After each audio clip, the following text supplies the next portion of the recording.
Hello everyone, welcome back to my channel. आज का जो टॉपिक होगा वो वर्ब का टॉपिक होगा और इसमें हम आज पॉजिटिव वर्ब के बारे में डिस्कस करेंगे। ये लास्ट टॉपिक होगा वर्ब का। इसके बाद आपको सिर्फ वर्ब के फॉर्मूलाज मिलेंगे जो कि हमारे एग्जाम पॉइंट ऑफ व्यू के लिए इम्पोर्टेंट रहेंगे और उन फॉर्मूलाज के थ्रू हम वर्ब को इजीली करेक्ट कर सकते हैं कि कहाँ पर कौन सा वर्ब यूज किया जाएगा।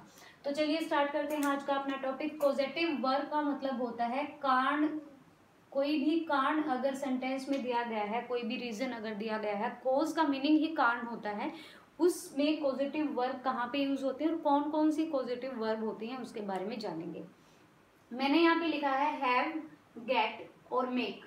हैव, गेट और मेक का प्रयोग पॉजिटिव वर्ब के रूप में किया जाता है।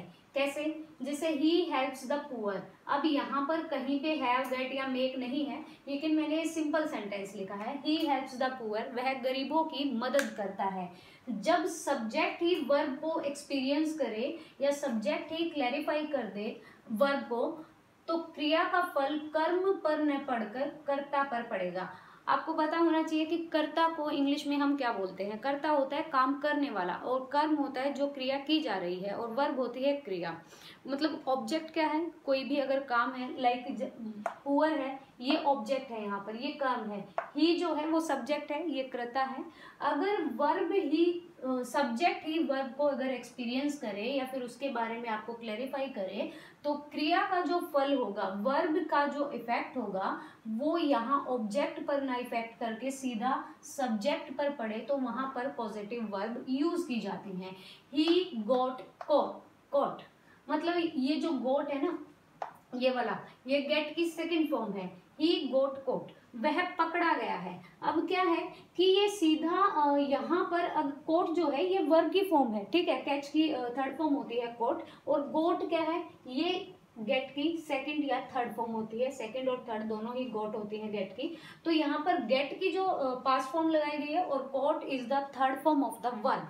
अब यहाँ पर ऑब्जेक्ट को ज्यादा वैल्यू नहीं दी गई है, बिकॉज क्योंकि यहाँ पर जो वर्ब है वही एक्सपीरियंस कर रही है सब्जेक्ट को।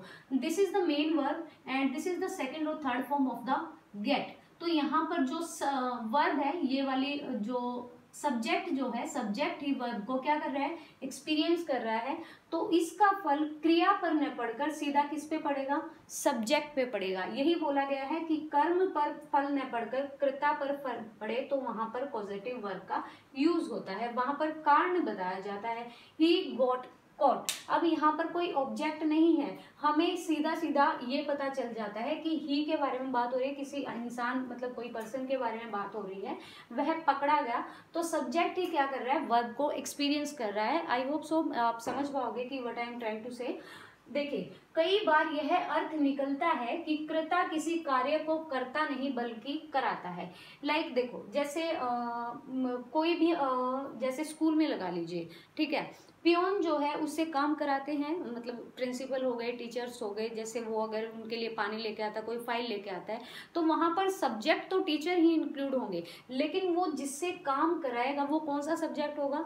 वो दूसरा सब्जेक्ट होगा। एक होता है S1, एक होता है S2, एक सब्जेक्ट 1, एक सब्जेक्ट 2। तो ऐसे ही कई बार यह मीनिंग निकलता है इन द सेंटेंस कि अगर कर्ता मतलब सब्जेक्ट किसी कार्य को करता नहीं है, वो किसी कार्य को नहीं करेगा बल्कि करवाएगा, यानी S1 कौन? कार्य करने वाला। सब्जेक्ट 1 होता है कार्य करने वाला और सब्जेक्ट 2 होता है कार्य कराने वाला। अब वहां पर सब्जेक्ट 1 का आपको कैसे पता चलेगा? क्योंकि हमें पता चलेगा इन द सेंटेंस कि अगर काम किसके द्वारा किया जा रहा है तो वो क्या होगा? वो S1 होगा, सब्जेक्ट 1 होगा। अगर किसी के द्वारा काम करवाया जा रहा है तो वो S2 होगा और करने वाला S1 होगा। ये प्रत्यक्ष या अप्रत्यक्ष रूप से, मतलब डिफाइंड रूप से या इनडिफाइंड रूप से मौजूद होते हैं, प्रत्यक्ष या अप्रत्यक्ष रूप से। और वो हमें कैसे पता चलेगा? For example, we got him arrested by the police. अब यहाँ पर देखिए, यहाँ पर क्या है? वी है, हिम है। हिम आपको पता है कि ही का ऑब्जेक्ट फॉर्म होता है हिम। वी यहाँ पर सब्जेक्ट 2 लिखा है, जबकि पुलिस यहाँ पर सब्जेक्ट 1 है। जरा फोकस कीजिएगा इस सेंटेंस पर कि ये हमें कैसे यहाँ पर पता चलेगा कि सब्जेक्ट 1 है या सब्जेक्ट 2। और गोट जो है वो गेट की सेकंड या थर्ड फॉर्म लगा लो, ठीक है। पास्ट में है पूरा sentences because V3 is the present in the sentence. अब यहाँ पर क्या है, we got him arrested by the police, हमने उसको अरेस्ट करा दिया पुलिस के द्वारा।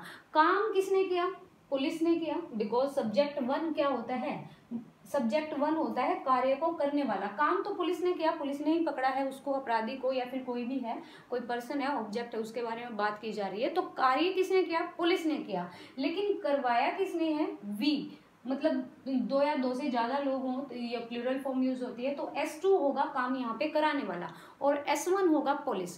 पुलिस ने अरेस्ट किया है अपराधी को, या कोई भी सब्जेक्ट लगा लो, कोई पर्सन लगा लो, पुलिस ने अरेस्ट किया है लेकिन करवाया है इसने, इसीलिए यहाँ पर ये S1 होगा और ये S2 इंक्लूड होगा। And get is the second और third form of the verb, him is the object of he and arrested is the third form of the verb. अब यहाँ पर आपको क्लैरिफिकेशन मिल गई होगी इस सेंटेंस में कि हम यहाँ पर पॉजिटिव वर्ब का यूज क्यों कर रहे हैं।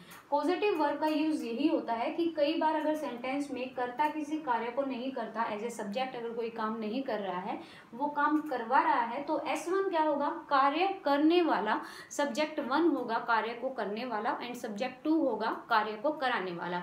यहाँ पर आपको जैसे एरर लगा के दे देगा, यहाँ पे गेट लगा के दे देगा, तो हमें सेंटेंस को पकड़ना है ना कि वही V3 लगी है तो यहाँ पर ऑब्वियसली थर्ड फॉर्म आएगी। या फिर यहाँ पे आपको कोई और वर्ब लगा के दे देगा और एरर लगा के दे देगा कि यहाँ पर पूरे सेंटेंस में कहाँ पे एरर है, या फिर पूरा सेंटेंस लगा के पूछेगा कि ये कौन सी वर्ब है, पॉजिटिव वर्ब है, ठीक है। तो यहाँ पर गेट की सेकंड फॉर्म हो गई गॉट, और हिम हो गया ही का ऑब्जेक्ट, अरेस्टेड हो गया third form of the verb, and bye the police is the total object. But हम यहाँ पर पुलिस को S1 के रूप में इंक्लूड करेंगे बिकॉज कार्य पुलिस ने किया है। वी यहाँ पर इनडेफिनेट वे से प्रेजेंट है, अप्रत्यक्ष रूप से, लेकिन कार्य को करवाया गया है वी के द्वारा। सेकेंड सेंटेंस देखिए, I made him do the whole work, मैंने क्या बनाया, उसका पूरा जो भी उसका काम था मैंने किया उसके लिए। तो यहाँ पर होल वर्क जो है वो ऑब्जेक्ट है, डू जो है वो V1 है, हिम जो है S1 है, और आई जो है S2 है। कार्य किसने किया, कार्य किया, कार्य मतलब हाँ, कार्य करने वाला कौन है, S1 है, मैंने उसके लिए बनाया, लेकिन करवाने वाला कौन है, तो S2 है यहाँ पर, ठीक है। इसने इससे काम करवाया, जो भी पूरा होल वर्क था उसने आई ने हिम से कराया, तो S1 होगा हिम और आई होगा S2। ये कुछ रूल्स हैं, बस इतना ही है। पॉजिटिव वर्ब ज़्यादा यूज नहीं किया जाता इन द सेंटेंस। अगर बात करें difference between make, have and get, make, have and get, ये आपको पता होगा कि तीनों ही वर्ब की फर्स्ट फॉर्म है, सिंपल फॉर्म में यूज की जाती हैं। गेट हैव के बाद सब्जेक्ट वन का जो यूज होगा बाय प्लस S1 फॉर्म में होता है। गेट या हैव अगर ये आपको कहीं भी पॉजिटिव वर्ब के रूप में अगर फॉर्मेशन के रूप में दिखाई दे, तो इनके बाद सीधा S1 का यूज होगा। लाइक देखो यहाँ पर, जैसे यहाँ पर मेक की थर्ड फॉर्म आ गई मेड, या सेकंड फॉर्म लगा लो, तो इसके सीधे बाद अगर कोई भी ऑब्जेक्ट आता है, जैसे यहाँ पर हिम आ गया, हर भी आ सकता था यहाँ पे, ठीक है, या फिर यू भी आ सकता था, ठीक है। कोई भी अगर मतलब ऑब्जेक्ट बनता है तो वो S1 के रूप में इंक्लूड होगा। But in the passive voice, अगर आप पैसिव वॉइस में सेंटेंस को पढ़ रहे हो, पैसिव वॉइस की तरह ही S1 का यूज भी हो सकता है और नहीं भी हो सकता। हो सकता है कि सेंटेंस में यहाँ पर S1 दिया ही ना हो, सीधा वर्ब की फर्स्ट फॉर्म दे दें वो आपको, लेकिन अगर पॉजिटिव वर्ब की बात करें तो यहाँ पर अगर मेड है तो यहाँ पर S1 होगा और इससे पहले वाला S2 में इंक्लूड होगा इन द सेंटेंस। गेट और हैव के साथ प्लस V3 आएगी हमेशा। गेट या हैव कहीं पर भी है तो उसके साथ V3 आएगी, गेट का गोट हो जाएगा, और हैव प्लस थर्ड फॉर्म तो परफेक्ट में यूज ही की जाती है, ठीक है। हैज, हैव और प्लस वर्ब की third form use in the present perfect tense. Made plus verb की फर्स्ट फॉर्म, अगर मेड आता है तो ठीक है, मेड आता है, हाँ जी, मेड आता है तो वर्ब की फर्स्ट फॉर्म आएगी, और मेक आएगा तो भी वर्ब की फर्स्ट फॉर्म आएगी। ये बात ध्यान रखिएगा कि मेक के साथ हमेशा वर्ब की फर्स्ट फॉर्म आएगी, और गेट हैव के बाद हमेशा वर्ब की थर्ड फॉर्म आएगी। यही था पॉजिटिव वर्ब के बारे में। नेक्स्ट वीडियो में हम कुछ रूल्स करेंगे वर्ब से रिलेटेड, जो भी रूल्स होते हैं उनको कैसे सेंटेंस में एरर में दिया जाता है या कैसे पहचाना जाता है।